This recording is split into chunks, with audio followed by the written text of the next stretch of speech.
যে আব্দুল্লাহ ভাই, আমার এই জমি আপনি আবাদ করেন, আপনি আমাকে 50,000 টাকা দেন। যতদিন আমি এই 50,000 টাকা আপনাকে পরিশোধ করতে না পারছি, ততদিন আপনি এই জমি ভোগ করবেন। আর ইসলাম এটাকে দেখবে কিভাবে?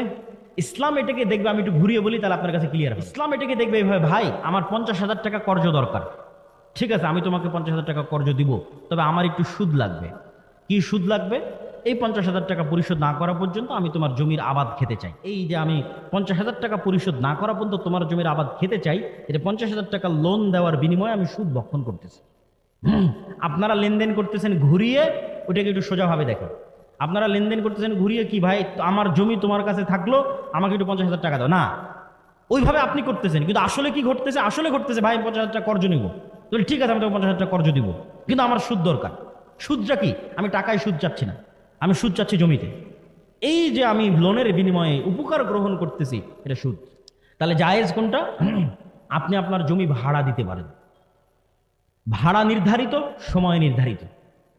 ভাড়া নির্ধারিত, সময় নির্ধারিত। লিজ দেওয়া, সময় নির্ধারিত, ভাড়া নির্ধারিত। ভাই আমার জমি তোমাকে দিলাম, তুমি আমার জমি ব্যবহার করতে পারো, প্রতি বছরে আমাকে এত টাকা দেবে। 5 বছরের জন্য আমি তোমাকে লিজ দিলাম, প্রতি বছর সমান 1 লক্ষ টাকা, হালাল, 100 বার হালাল। ভাড়া নির্ধারিত, সময় নির্ধারিত।